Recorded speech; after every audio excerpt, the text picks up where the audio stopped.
Hello, and welcome back to another edition of Carrie's Gardening Channel.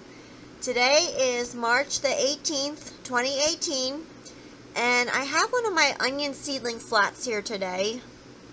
And this one was started February the 3rd, and I want to show you what happens if your onion seedlings don't get enough light, because that's what happened with these. They didn't have enough light and it didn't have enough airflow. So we do have a fan running down here, and most of this was just they didn't get enough light. So they kind of grew like tall, spindly. These can get trimmed a little bit, and they just kind of collapsed. They fell over and they just collapsed. It wasn't dampening off, it wasn't anything like that. They just did not get enough light. So onion seedlings need really strong light when they first start growing.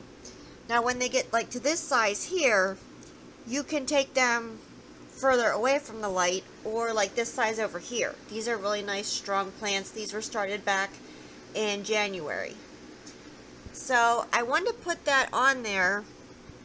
I wanted to do a video on this to show what happens if your onion seedlings don't get enough light. And it was clearly my fault. I didn't have enough room for them under the light, and it just didn't work. So I'm going to clean all the junk out of this one from the dead seedlings and stuff, and I'm going to actually reseed this flat. I'm going to let the ones that are growing in it continue to grow, and I'm just going to reseed it and put a little bit of the soil back over top of the seeds and re-moisten them down. So I wanted to give you that video on that, and just make sure when you're growing your onion seedlings that they get enough light. So I just wanted to let you know about that. So if you like my video, please like, comment, subscribe. If you have any questions, you can leave them below and I'll try and answer them for you. Please don't forget to hit that little notification button. That'll tell you when I put a new video on. Thank you for watching, and I hope you have a nice day. Bye.